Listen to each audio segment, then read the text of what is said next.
26 ವರ್ಷಗಳ ನಂಬಿಕೆ, ಲಕ್ಷಾಂತರ ಸಂತೋಷದ ಮದುವೆಗಳು. ಕನ್ನಡ ಮ್ಯಾಟ್ರಿಮನಿ ಡೌನ್ಲೋಡ್ ಮಾಡಿ. ನನಗೆ ಇಡೀ ಕುಟುಂಬಕ್ಕೆ ತಾಯಿ ಸ್ವರೂಪಿಯಾಗಿದ್ದಂಥವ್ರು. ಅವ್ರ ಅಗಲಿಕೆ ನಿಜವಾಗ್ಲೂ ಕೂಡ ಎಲ್ರಿಗೂ ಕೂಡ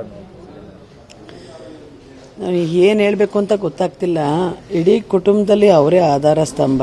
ಮನೆಯಲ್ಲಿ ಆಗು ಹೋಗುಗಳು ಎಲ್ಲ ನೋಡ್ತಿದ್ದಾರೆ ಅವರು. ಇವತ್ತು ನಮ್ಮ ಜೊತೆ ಇಲ್ಲ ಅನ್ನೋದು ಭಾಳ ದುಃಖ ತರಿಸೋವಂಥ ವಿಷಯ. ನಮ್ಮದು ಮದುವೆ ಆಗಿ 41 ವರ್ಷ ಕಂಪ್ಲೀಟ್ ಆಯಿತು. ಆಗ್ಲಿಂದನೂ ನೋಡಿರೋ ಅಂಥವ್ರು ಇವತ್ತು ಅವರು ಯಾರಿಗೂ ಅತ್ತೆ ಅನ್ನೋ ರೀತಿಯಲ್ಲಿ ಇರ್ತಿರಲಿಲ್ಲ. ಮಾತೃನ ರೂಪದಲ್ಲೇ ಇರ್ತಾಯಿದ್ರು. ಮನೆಯಲ್ಲಿ ಅವ್ರಿಗೆ 4 ಜನ ಗಂಡು ಮಕ್ಕಳು, 2 ಹೆಣ್ಮಕ್ಳು, 2 ಅಳಿಯಂದಿರು, 4 ಜನ ಸೊಸೆಯರು. ಎಲ್ಲರನ್ನೂ ಸಮತೋಲನದಲ್ಲಿ ತೂಗಿಸ್ಕೊಂಡು ಮೊಮ್ಮಕ್ಕಳುಗಳನ್ನ ಮತ್ತು ದೊಡ್ಡ ಸಾಹೇಬರು, ಇವತ್ತು ನಾವು ಹೆಸ್ರು ಹೇಳೋಕ್ಕೆ ಒಂಥರ ಇದ್ದವ್ರ ಹೆಸರು, ದೊಡ್ಡ ಸಾಹೇಬ್ರದ್ದು ರಾಜಕಾರಣ ಆಗು ಹೋಗುಗಳು, ಮನೆಗೆ ಬರೋವಂಥ ಜನ, ಆಮೇಲೆ ನಡೆಯುವಂಥ ಕಾರ್ಯಕ್ರಮ ಫಂಕ್ಷನ್ನು ಅಟೆಂಡ್ ಆಗೋದು, ದೇವಸ್ಥಾನದ ಪೂಜೆ ಪ್ರತಿ ಒಂದೂ ಅಟೆಂಡ್ ಮಾಡ್ತಾಯಿದ್ರು. ಒಂಥರ ನಮಗೆ ಅನಿಸೋದು ಅವ್ರ ವಯಸ್ಸಿಗೆ ಮೀರಿ ಮಾಡ್ತಾಯಿದ್ದಾರೆ ಅಂತ. ಅದೇ ರೀತಿ ಮಾಡ್ತಾಯಿದ್ರು. ಎಲ್ಲ ಒಂದು ಯಾರು ಮನೆಗೆ ಬಂದು ಕರೆದಿರ್ತಾರೆ ಅಂಥವ್ರ ಮನೆಗೆ ಹೋಗದೇ ಇರ್ತಿರಲಿಲ್ಲ. ಮಾತ್ರ ಹೋಗಿ ಅವ್ರ ಮಕ್ಕಳುಗಳನ್ನ, ಮದುಮಕ್ಕಳನ್ನ ಅರಸಿ ಅವ್ರಿಗೇನಾದರೂ ಉಡುಗೊರೆ ಕೊಟ್ಟು ಅಕಸ್ಮಾತ್ ಊಟ ಮಾಡಿಕೊಂಡು ತಾಂಬೂಲ ತಗೊಂಡು ಮನೆಗೆ ಬರ್ತಾಯಿದ್ರು. ಆ ಥರದ್ದು ಒಂದು ಇದು ಹಾಸನ ಜಿಲ್ಲೆಗೆ ತುಂಬ ಒಡನಾಟ. ಅವರ ತವರ ಮನೆಯೂ ಹಾಸನ ಜಿಲ್ಲೆನೇ, ಯಜಮಾನ್ರ ಮನೆಯೂ ಹಾಸನ ಜಿಲ್ಲೆನೇ.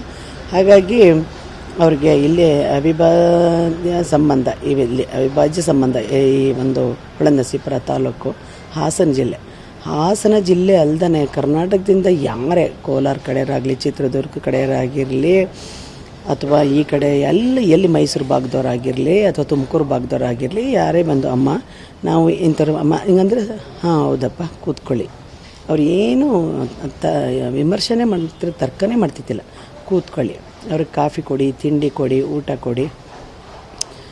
ಹೇಗೆ ಮಾತಾಡಿಸ್ತೀರಂದರೆ ನೀವು ಏನು ಮಾಡ್ಕೊಂಡಿದ್ದೀರಪ್ಪ, ಅವ್ರೇನಾರು ಅವ್ರದ್ದು ವೃತ್ತಿ ಹೇಳಿ, ನಿಮ್ಗೆ ಎಷ್ಟು ಜನ ಮಕ್ಕಳು, ಆ ಥರ ಅಮ್ಮ ಅವ್ರನ್ನ ಎಷ್ಟು ಚೆನ್ನಾಗಿ ಒಂಥರ ಅವರ ನಿಕಟವಾಗಿ ಹತ್ರಕ್ಕೆ ತಗೊಬಿಡ್ತಾಯಿದ್ರು.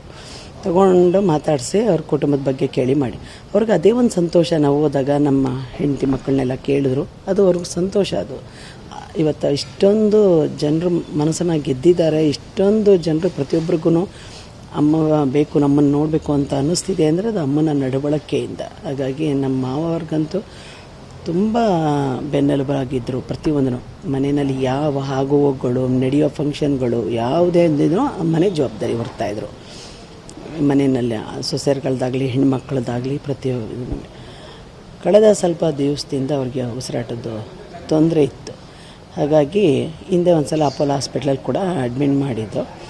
ಅಲ್ಲಿ ಚೇತರಿಸ್ಕೊಂಡು ಮನೆಗೆ ಬಂದರು. ಮನೆಗೆ ಬಂದ ಮೇಲೆ ಮತ್ತೆ ಇವಾಗ 5 ದಿವಸ ಆಯಿತು.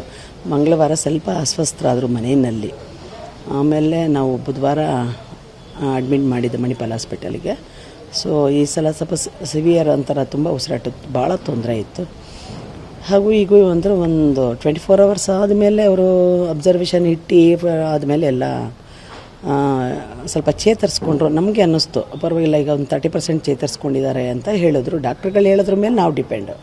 ಹಾಗಾಗಿ ಮೊದಲಿಂದನೂ 5% ಚೇತರಿಸ್ಕೊಂಡಿದ್ದಾರೆ. ಹೀಗೆ ಹೇಳ್ತಾ ಕೊನೆಗೆ 30%ವರೆಗೂ ಬಂತು. ನಮ್ಮ ಮಾವ ಅವ್ರು ಬಂದಾಗ ಅವ್ರ ಕಣ್ಮುಂದೆನೇ ನಮ್ಮ ಮಾವ ಕೈ ಹಿಡ್ಕೊಂಡಿದ್ದಂಗೆ ಜೀವ ಬಿಡ್ತು. ಹೌದು, ಅವರು ಮನೆಗೆ ಯಾರೇ ಬಂದರು, ಈಗ ಅವ್ರ ಮಕ್ಕಳು ನಿರುದ್ಯೋಗಿಗಳು ಡಿಗ್ರಿ ಮಾಡಿದ್ದಾರೆ ಅಂತ ಬಂದರೆ ಎಲ್ಲ ಒಂದು ಔಟ್ಸೋರ್ಸು ಕೆಲಸದ್ದು ಜಾಬ್ದು ಹೇಳಿ ಎಲ್ಲೋ ಒಂದು ಕೆಲಸದ್ದು ಹೇಳಿ ಕಳಿಸ್ಕೊಡ್ತಾಯಿದ್ರು. ಅವ್ರಿಗೇನಾದ್ರು ಸಂಬಳ ಬರೀ 12,000 ಕೊಡ್ತಾರಂದರೆ, ಇಲ್ಲಪ್ಪ ಮನೆ ಕಡೆ ಬಡವ ಇದ್ದಾನೆ, ಇನ್ನೊಂದು 2-3 ಸಾವಿರ ಹೆಚ್ಚಾಗಿ ಕೊಡಿ, ಈ ಥರ ಹೇಳಿ ಮತ್ತೆ ಕೊಡಿಸೋರು. ಆಮೇಲೆ ಯಾರು ಮದುವೆ ಮಾಡ್ತಾಯಿದ್ದೀವಿ, ಮನೆ ಕಡೆ ಸ್ವಲ್ಪ ಆರ್ಥಿಕ ಪರಿಸ್ಥಿತಿ ಕಷ್ಟ ಅಂದರೆ ಅವರಿಗೆ ಮದುವೆ ಸ್ವಲ್ಪ ಇಷ್ಟು ಅಷ್ಟು ಅಂತ ಹೇಳ್ತಿರ್ಲಿಲ್ಲ, ಸುಮ್ಮನೆ ತಂದು ಕೊಡ್ತಾಯಿದ್ರು. ಈ ಥರದ್ದೆಲ್ಲ ಭಾಳ ಮಾಡಿದ್ದಾರೆ. ಅದರ ತುಂಬ 26 ವರ್ಷಗಳ ನಂಬಿಕೆ, ಲಕ್ಷಾಂತರ ಸಂತೋಷದ ಮದುವೆಗಳು. ಕನ್ನಡ ಮ್ಯಾಟ್ರಿಮನಿ ಡೌನ್ಲೋಡ್ ಮಾಡಿ.